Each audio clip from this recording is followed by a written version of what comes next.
Monday, June 12, 1944. Less than a week after Allied troops stormed the beaches of Normandy, the war facing American soldiers has already shifted from the chaos of amphibious assault to something far more complex and unforgiving. The beaches that dominated planning rooms for years are now behind them, but the true test has only begun. Inland, the terrain constricts movement, the enemy remains unbroken, and the assumptions made before landing are colliding with the reality of combat. For the American soldier moving off the sand and into the hedgerows, the war front becomes a place where visibility is measured in yards, not miles, and survival depends on decisions made under constant pressure. The bocage country of Normandy imposes a brutal form of warfare that no amount of pre-war doctrine fully anticipated. Thick earthen banks topped with dense hedges divide the countryside into natural fortresses, each one offering concealment, cover, and prepared German positions. Tanks struggle to maneuver, infantry cannot see the enemy until contact is immediate, and air power that once dominated open beaches now finds targets hidden beneath layers of vegetation.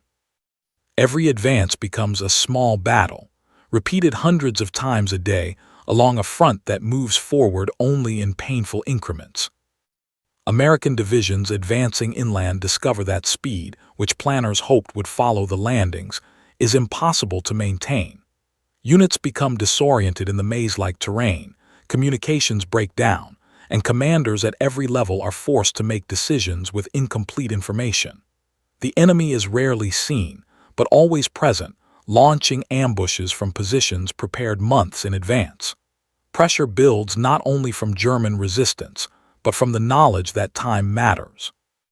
Every day of delay allows the German command to reinforce, reorganize, and prepare counterattacks. For soldiers on the ground, the impossible is not defined by a single dramatic moment, but by accumulation. Fatigue sets in as days without sleep blend together.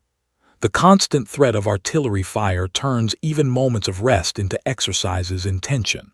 Medics work under fire, often forced to choose whom to treat first, knowing that every second lost may cost another life.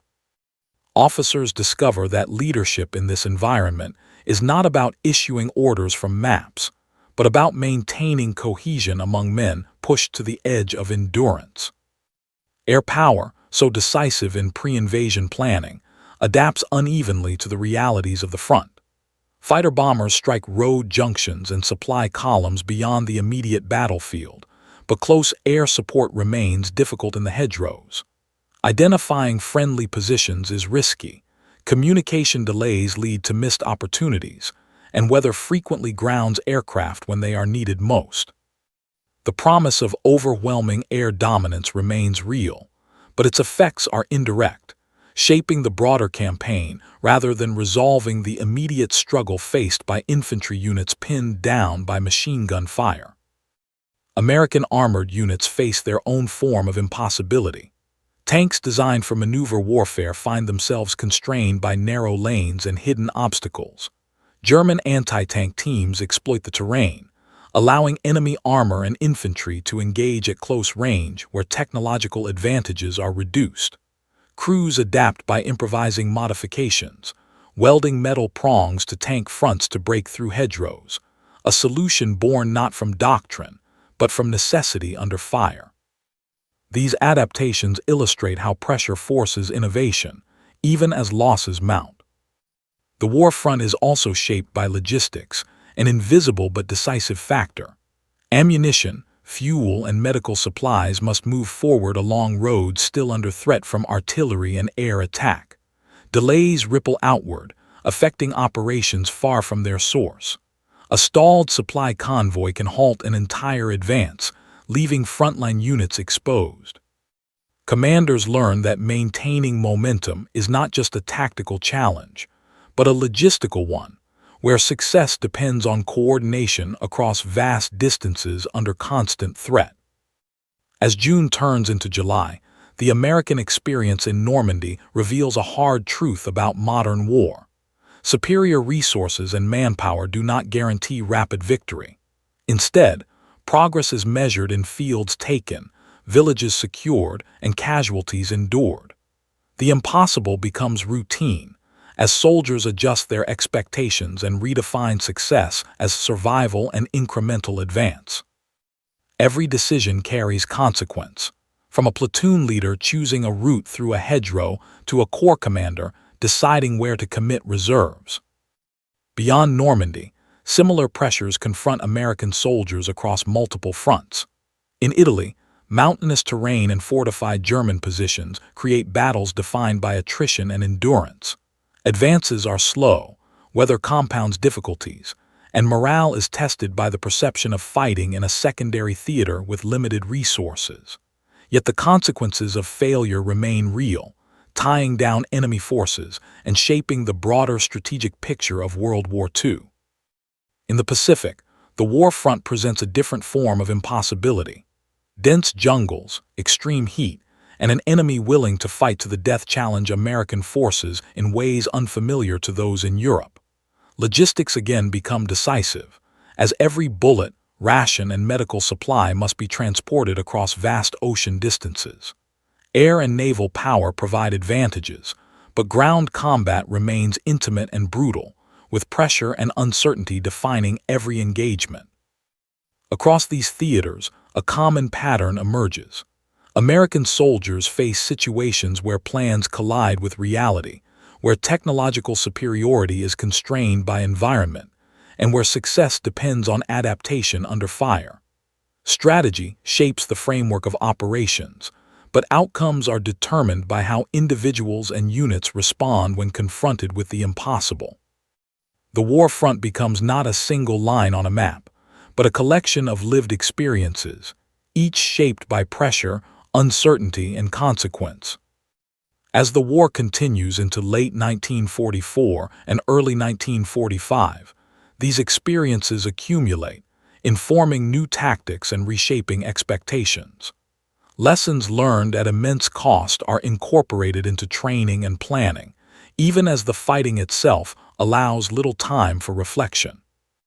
The impossible does not disappear, but it becomes familiar, a constant companion to American soldiers advancing through Europe and across the Pacific, carrying the weight of a global conflict whose outcome remains uncertain even as victory draws closer. The pressure at the front was not defined by grand strategy alone, but by the daily arithmetic of survival. American infantry units moved forward with maps that were already outdated by the time they were unfolded, facing an enemy that had learned how to fight while retreating. German formations no longer needed to hold ground to be effective. They needed only to delay, disrupt, and bleed advancing forces long enough to impose a psychological cost. Every hedgerow, ridgeline, and ruined village became a temporary fortress, forcing American soldiers to attack positions that had been abandoned hours earlier, but were still lethal with mines, booby traps, and pre-registered artillery fire. What made these conditions especially punishing was the mismatch between doctrine and reality. American pre-war training emphasized mobility, firepower, and combined arms coordination, but at the front those advantages were often fragmented by terrain, weather, and exhaustion. Radios failed in rain-soaked fields. Tanks bogged down in mud or were funneled into narrow roads where they became vulnerable to ambush. Close air support, so dominant in planning documents, could be grounded for days by low clouds, leaving infantry to advance without the aerial shield they had been promised. For the soldiers on the line, the war became a test of endurance rather than maneuver. Rifle companies that entered combat at full strength could be reduced by half within days, not always from dramatic assaults but from constant attrition. Snipers, artillery fragments, and sudden mortar fire inflicted casualties without warning, creating a sense that danger was omnipresent and unpredictable. Men learned to sleep in short bursts, eat cold rations under fire, and move forward even when they had not seen a friendly face for hours. Commanders faced their own impossible calculations. Every decision carried risk, and delay was often as dangerous as action. Advancing too quickly could expose flanks and stretch supply lines beyond recovery. Moving too slowly allowed German forces to regroup, reinforce, or withdraw in good order to stronger defensive positions. Intelligence reports were fragmentary and often contradictory, forcing officers to commit units based on probabilities rather than certainties. Air power, when it could be brought to bear, altered the balance instantly but never decisively on its own. Fighter-bombers could shatter a column of vehicles or silence a strongpoint, yet they could not hold ground. Their effectiveness depended entirely on coordination with ground forces that were already under stress. Missed signals and timing errors sometimes turned air strikes into liabilities, with bombs falling dangerously close to friendly positions, reinforcing the sense that even technological superiority carried its own hazards. Logistics became the invisible front line. Ammunition shortages dictated the tempo of operations more often than enemy resistance. Fuel shortages immobilized armored units at critical moments, forcing infantry to advance without support or pause entirely while the enemy escaped. Medical evacuation routes were stretched thin, and wounded soldiers sometimes waited hours under fire before reaching aid stations, a delay that shaped morale as much as casualty statistics. Yet despite these conditions, momentum continued, driven less by confidence than by necessity. American soldiers advanced because stopping felt more dangerous than moving forward. Every mile gained shortened supply routes, brought airfields closer, and tightened the pressure on an enemy already fighting a war it could no longer win strategically. The front was not a single line but a shifting zone of chaos, where individual actions by platoons and companies accumulated into operational outcomes that senior commanders could only partially control. In this environment, courage was rarely dramatic. It was expressed in repetition, standing up again after an explosion, advancing across the same field that had repelled an attack the day before, carrying ammunition forward when fear insisted on staying still. The impossible was not overcome in one decisive moment but absorbed gradually, through countless decisions made by soldiers who understood that the war would not pause for their doubts, fatigue, or losses. As the advance pushed deeper into contested territory, the scale of the battlefield began to shrink from maps to faces. German resistance increasingly took the form of small, highly motivated groups operating with autonomy, exploiting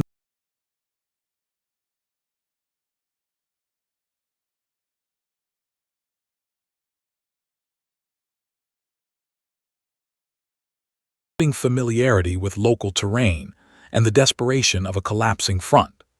These units no longer fought to win campaigns but to impose delay and cost, understanding that even hours mattered. For American units, this meant fighting an enemy that could vanish as quickly as it appeared, leaving behind wreckage, casualties, and uncertainty rather than clear victories. Pressure intensified as units rotated through the line with little time to recover. Replacements arrived with minimal training and were absorbed into veteran formations that no longer had the luxury to teach lessons slowly. Combat knowledge was passed on in fragments: where to stand, when to move, how to recognize the sound of incoming fire, often minutes before it was needed. The learning curve was steep and unforgiving, and mistakes were corrected not by reprimand but by loss. Operational plans were continuously rewritten by events at the front. A breakthrough anticipated at dawn might dissolve by noon due to unexpected resistance, only to reappear miles away where German defenses were thinner than intelligence had suggested. This forced American commanders to rely increasingly on initiative at lower levels. Platoon leaders and company commanders were expected to interpret intent rather than wait for instructions, a practice that empowered rapid action, but also magnified the consequences of misjudgment. Air-ground coordination evolved under this pressure, becoming more flexible but also more dependent on trust. Forward air controllers operated close to the front, often exposed to enemy fire, translating the chaos of the ground battle into coordinates and timing that pilots could act upon. Success depended on clarity in a setting where visibility was poor and communications fragile. When coordination worked, it compressed time, collapsing resistance before it could solidify. When it failed, it reinforced the sense that control was always provisional. Tanks, designed for exploitation and maneuver, were increasingly used as mobile artillery and psychological anchors for infantry. Their presence reassured foot soldiers and discouraged enemy movement, even when fuel constraints limited their range. Crews adapted by firing from hull-down positions, coordinating closely with infantry to avoid ambush, and accepting that their machines were not invulnerable. The battlefield punished complacency, and experience taught restraint as much as aggression. Weather reasserted itself as a decisive factor. Rain turned roads into rivers of mud and fields into traps. Cold reduced dexterity and endurance, complicating weapon maintenance and medical care. These conditions did not pause operations, they reshaped them. Advances slowed, timelines stretched, and patience became as critical as firepower. The enemy, equally affected, adjusted in parallel, ensuring that the contest remained balanced by hardship rather than advantage. Intelligence remained imperfect, shaped by prisoners, intercepted communications, and aerial reconnaissance that could never fully capture intent. Reports arrived late or contradicted one another, forcing commanders to decide which uncertainties they could afford to ignore. The cost of acting on flawed intelligence was measured in casualties and lost momentum, while the cost of inaction was measured in missed opportunities and prolonged fighting. Through it all, the American war effort was defined by accumulation. Individual engagements rarely determined outcomes on their own, but together they compressed the enemy's options. Each forced withdrawal shortened German supply lines and reduced flexibility. Each captured crossroads or river crossing narrowed the space in which resistance could reorganize. The impossible did not disappear. It was subdivided into manageable burdens carried by units that advanced because the alternative was to endure the same dangers without progress. This process reshaped the soldiers themselves. Expectations adjusted downward even as standards hardened. Victory was no longer imagined as a single decisive event, but as a gradual erosion of resistance, marked by movement on the map and the absence of incoming fire.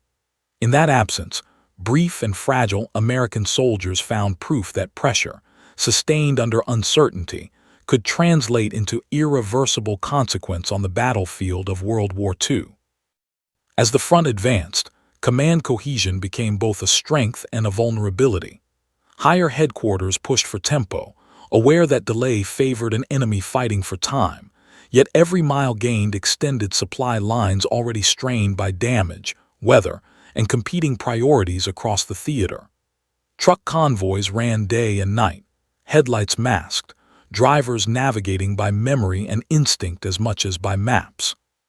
Fuel shortages dictated routes of advance as surely as enemy resistance, forcing armored columns to pause not because they were stopped, but because momentum without fuel was an illusion. Medical services bore silent witness to the cost of speed. Aid stations moved forward almost as quickly as the line itself, sometimes setting up within hours of a village changing hands. Medics worked under fire, triaging wounds that reflected the character of the fighting, shrapnel from artillery that arrived without warning, burns from vehicles struck in close combat, exhaustion that blurred into collapse. Evacuation chains stretched long, and every delay compounded risk.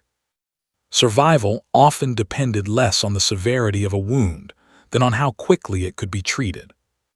The enemy adapted with grim efficiency. As organized formations thinned, resistance hardened into pockets anchored on terrain rather than doctrine. Road junctions, wooded ridges, and urban rubble became nodes of defense that required deliberate reduction. These fights were rarely dramatic on maps, but they absorbed time and attention, forcing American units to choose between bypassing risk and confrontation.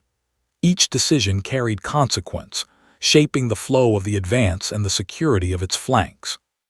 Communications, vital to coordination, remained precarious.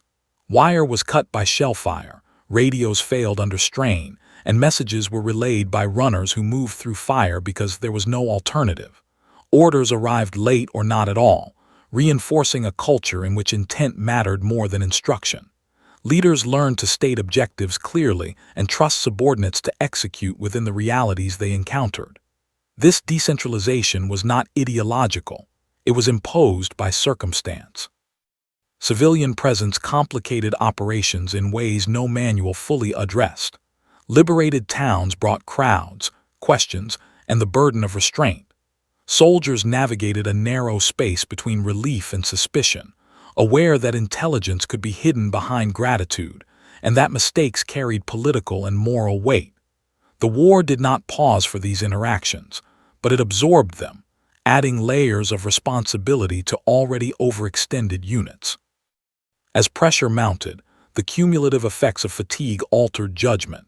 Commanders balanced aggression against sustainability, recognizing that exhaustion eroded effectiveness as surely as casualties.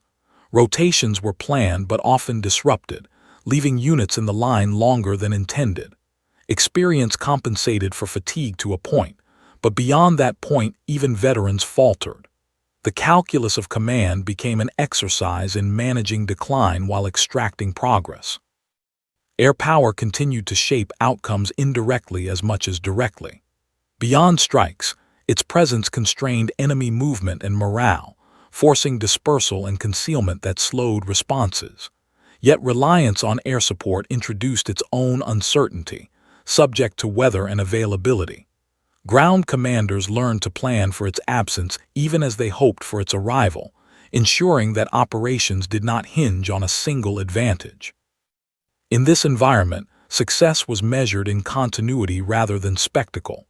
The advance did not rely on perfect plans or decisive engagements, but on the ability to absorb friction without losing direction. Pressure was applied unevenly, adjusted daily, and sustained despite setbacks. Uncertainty remained constant, but its impact diminished as units learned to operate within it.